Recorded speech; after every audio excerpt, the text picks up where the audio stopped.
Let's get started. There's a wise old saying, which is health is your greatest wealth.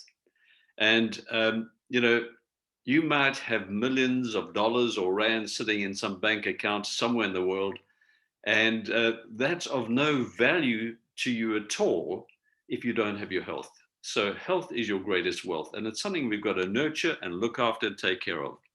And, our Neolife mission, the mission world over for Neolife is to make the world a healthier and happier place to live in. And, that's a daunting task, but I believe it's something that if we can do it, if we work together collectively, there's absolutely no reason why we cannot spread this health and wealth and happiness throughout the world and bring that mission into fruition. Okay, so it all starts with you. It all starts with you and me being as healthy and happy as we can. So we've got to become a healthier, happier person to make that happen in life. So tonight we're going to get straight into the process of talking about better health and how you can, the importance of naturally achieving and maintaining good health.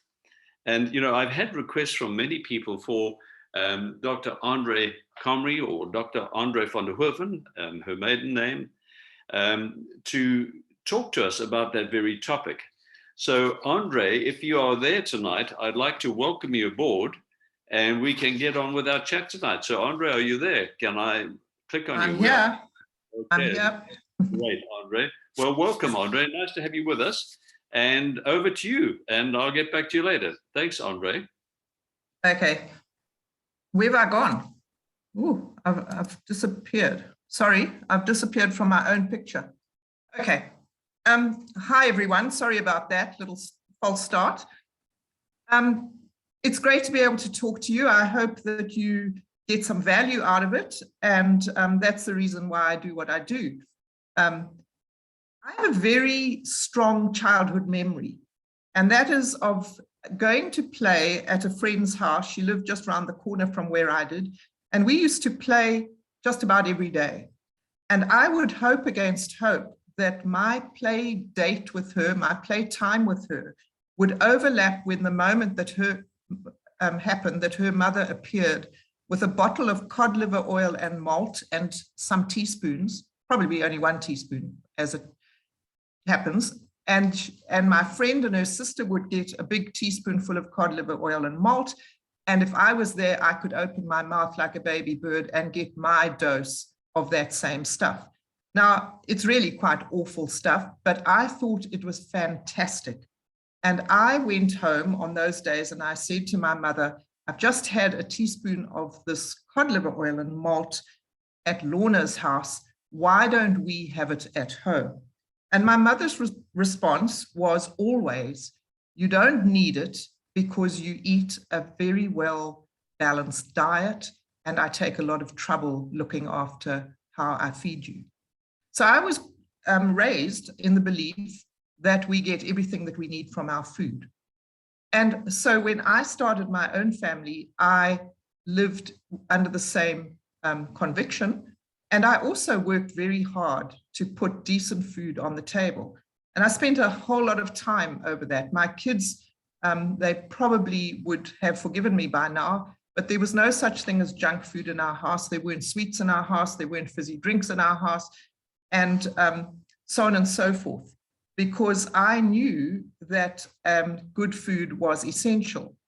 I'm trained as a biochemist and an immunologist. And that is part of what we learn and part of what we study, is that a body that is well nourished is able to do what it needs to do to stay strong and healthy and fit.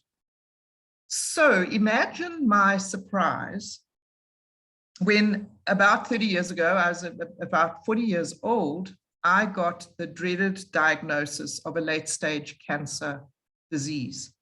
And so here I was basically faced with the possibility of a death sentence. And I had to go through the whole medical treatment to deal with that. I had major surgery, I had over a year's worth of chemotherapy, and I had radiation.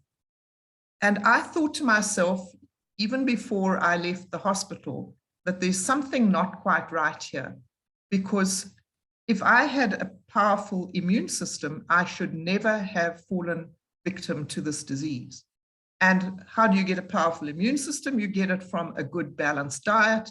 And here I was doing everything in my power to feed our family well, and I hadn't done enough.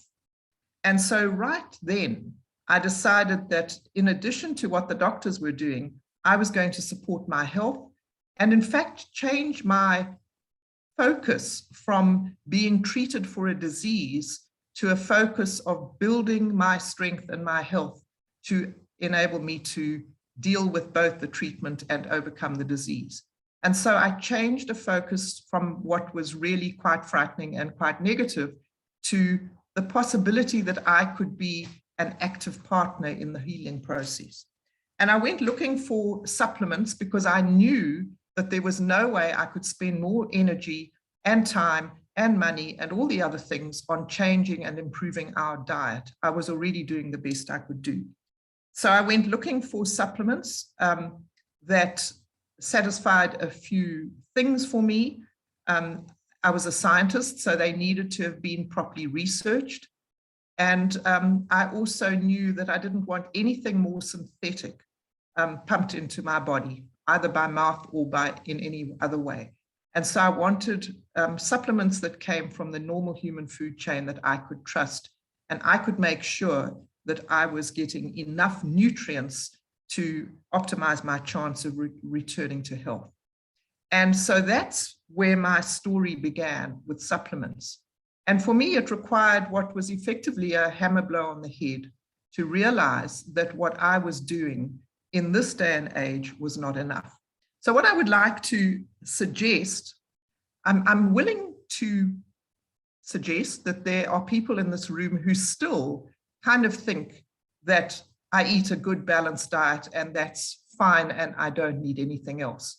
And look, I'm well and healthy. And I just would like you to listen with an open mind and see whether you can say yes to what I am going to present to you. And what I've decided might be helpful is to look at 5 ways in which the food that we eat might in fact not be supplying what we need.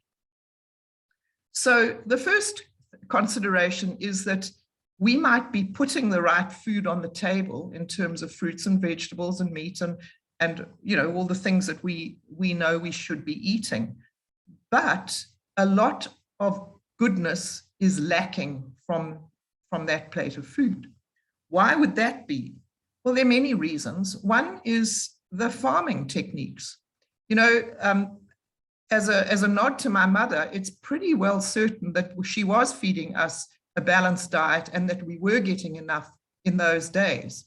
But times have changed. I mean, that's what, 60 years ago.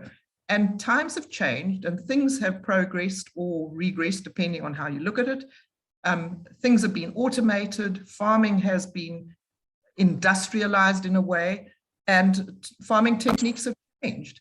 And so it's now possible to grow crops on the same crop on the same piece of land over and over again without doing crop rotation, because we use chemical fertilizers to sustain the crops. But if the chemical fertilizers are short of all the nutrients that we need that might not be needed by the plants, then the plants that we eat are short of essential nutrients for us. And so farming techniques have certainly affected things.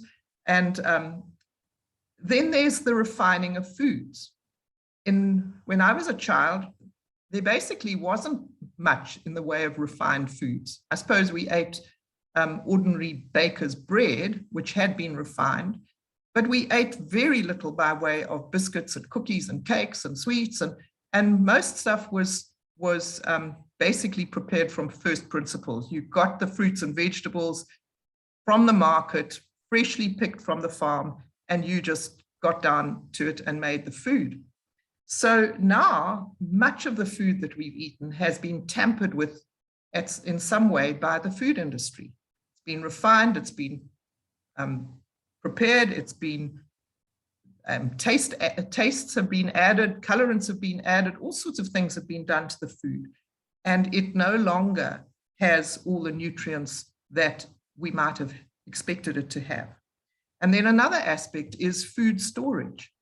Much of the food that we eat is harvested unripe, and it's put into cold storage, and it's kept there until the market says now's a good time to force ripen these fruits, bring them to market, and you'll get a better price.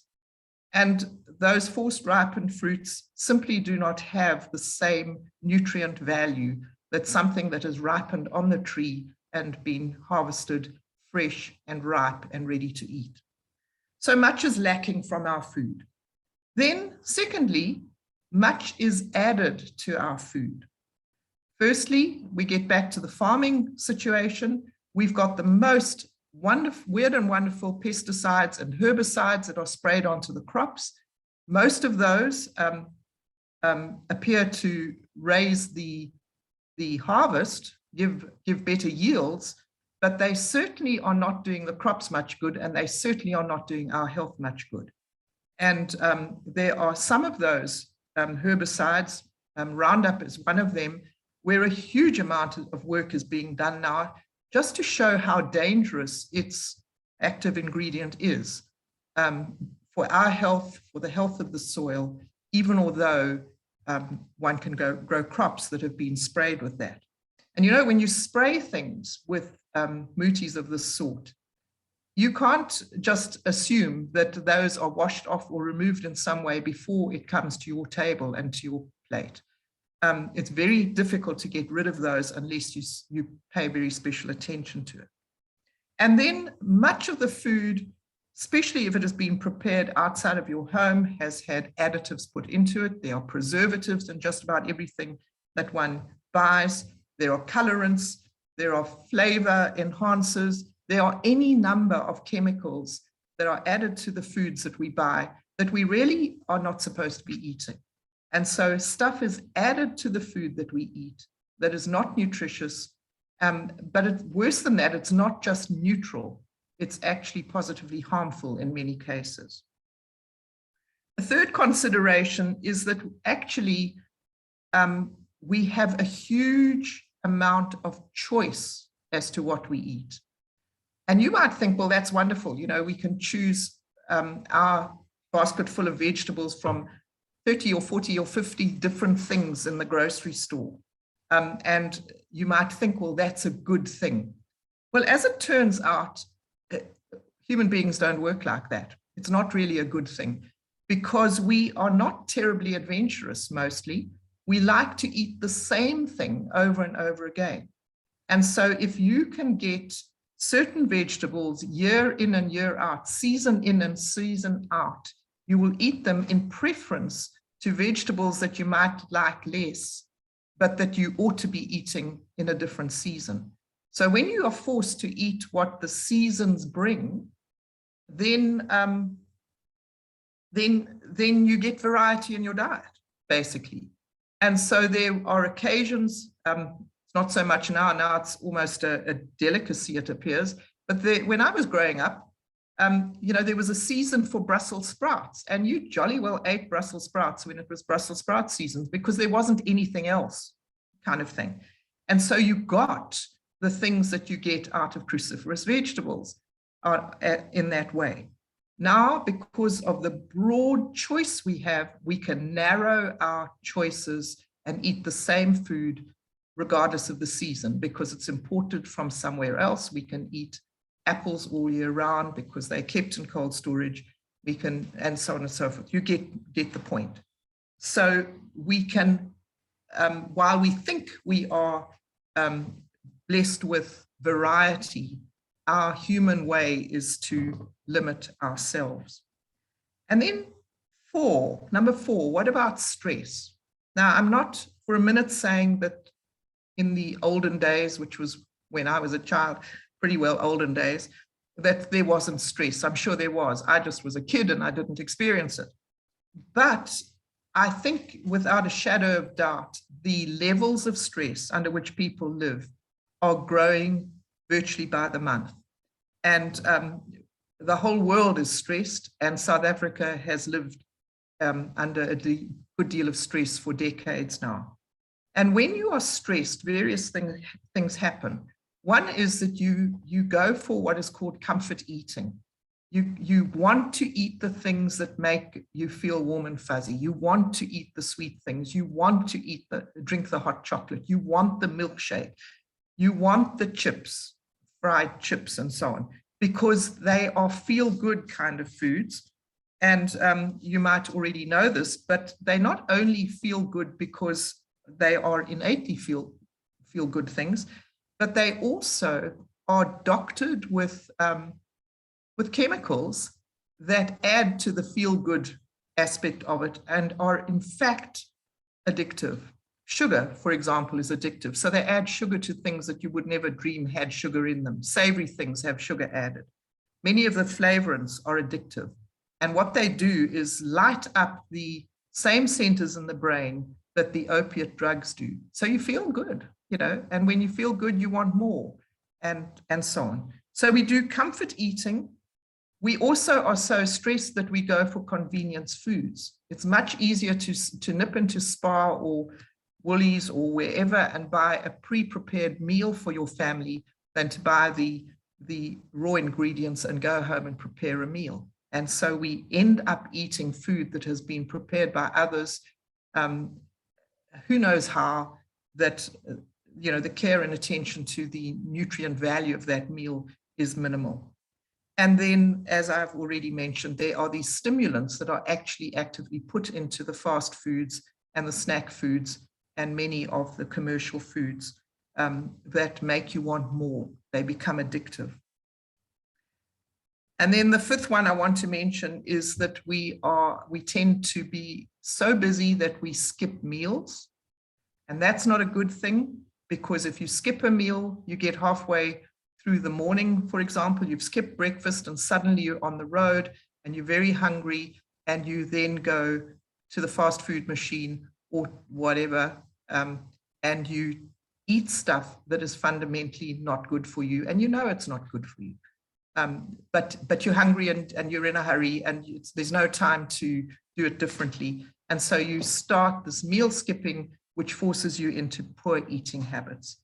And then your weight starts getting a bit troublesome, and then you go on to the yo-yo dieting thing, where you pretty well starve yourself for a few weeks or months, you lose some weight, you're terribly excited, but it's unsustainable, not only because it's difficult to do, but because your body is now screaming out for the nutrients that you have not been giving it. So I don't know if any of those things apply to you. Maybe not. Maybe you are one of the people who stays at home, grows their own veggies in their backyard, lovingly prepares 3 meals a day for your family, all the while doing your job as well. Superwoman. Maybe you're one of them. And if you are, I'd really like to meet you. I'm dying to meet such a person. But for most of us, at least 1 or 2 of these things apply. And if that is true, then the chances are that you might be running on low or empty.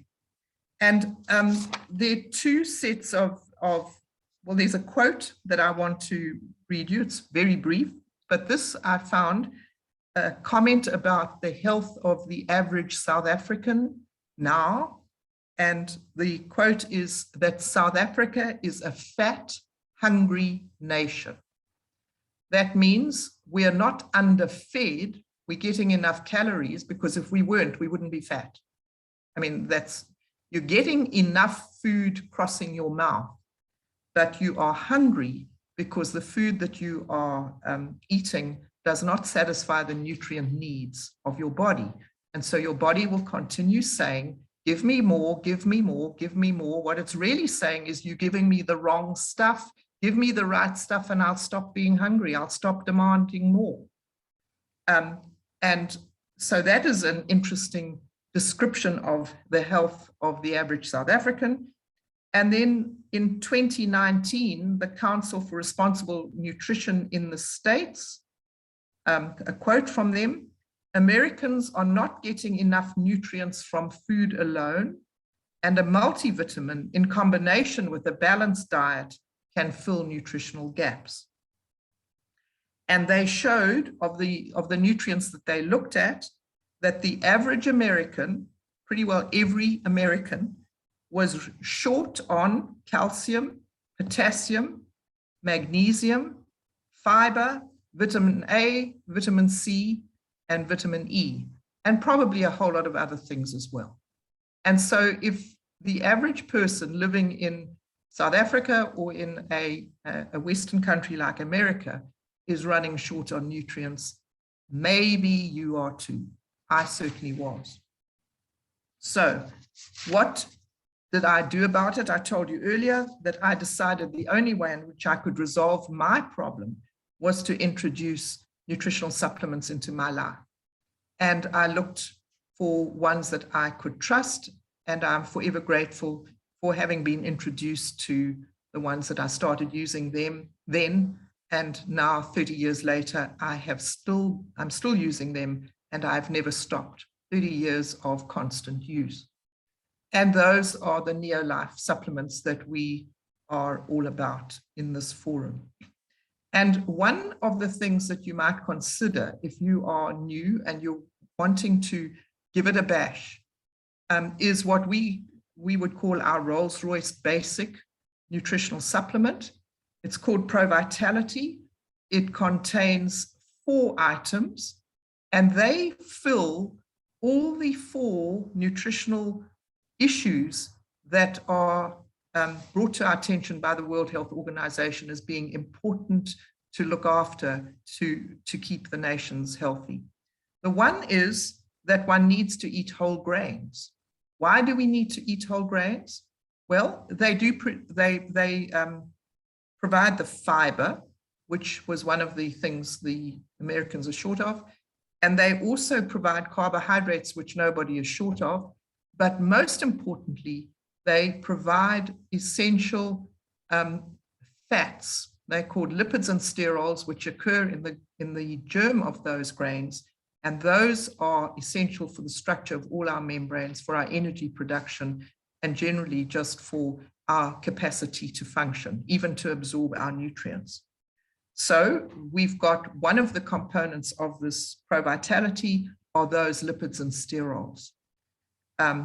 Incidentally, it's the only multivitamin on the planet that has that component in it, which immediately puts its head and shoulders above all the others. It's also got the multivitamin and multi-mineral component, which we are all familiar with. And then it has another component called carotenoid complex, which brings us all the important nutrients from the brightly colored red and orange and dark green fruits and vegetables. And those they're called phytonutrients, meaning that they come from plants. They are essential, meaning that we have to eat them. Our body can't make them. And what they do many things, but 2 things that are super important is that they are major antioxidants, and we need to be able to protect ourselves against oxidation, which happens all the time inside our bodies and out, because we are oxygen burning machines, if you like. That's the way we make our energy. And so we are at risk of oxidation. And they also are immune boosters. And as we all know, especially in the last 2 years, a strong immune system is essential for us to remain healthy.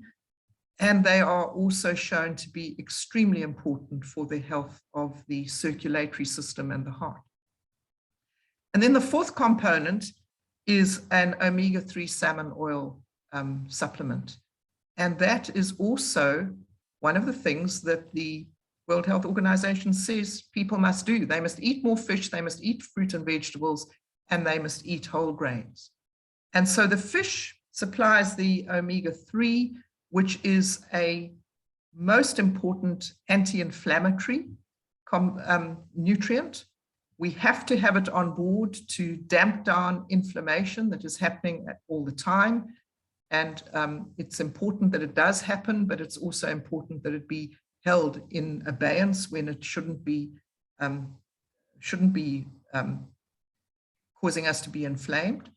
And it is a major structural component of our brain. And I guess all of us would like fully functional brains all the time, from fetal life right the way to aged life. And it is very important to keep our circulatory system clean. And in terms of the anti-inflammatory aspects of it, it keeps our joints working well and pain-free much longer than if we weren't using it. So there we've got one package that supplies all those basic nutrients. And if you want to start your journey on supplementing your diet, that is really the way to go. Now, we all know that there is a monetary aspect attached to using nutrients. A lot of people say they don't have the money for it, and I understand that. However, it's also interesting if you unpack that statement, you find that they might have money for DSTV, for example, or they might have money for a takeaway coffee on a daily basis, for example, and your dose of these essential nutrients costs less than a takeaway coffee from Woolworths on a daily basis. So it's a priority thing. But anyway, whatever it is, it might be difficult for you to find extra money to buy this supplement. And that is why I'm going to hand back to Rory McDermott now, because he can show you that there is in fact a way that if you want the supplement and you don't have the ready cash for it, that you can in fact make the money that you need to support your own nutritional intake. And I call it supporting your habit. Now that usually refers to something much more sinister than nutritional supplements. But yes, I do this business to support my habits, which have become quite extensive in terms of supplementation, and also obviously to help other people to reach optimal health. Because I say with absolute certainty in my mind that without these supplements, I would not be here to tell the story. And I'm very happy to be here. I hope I've been of service and use to some of you, and that you can take this further and help other people and yourself to better health. So Rory, over to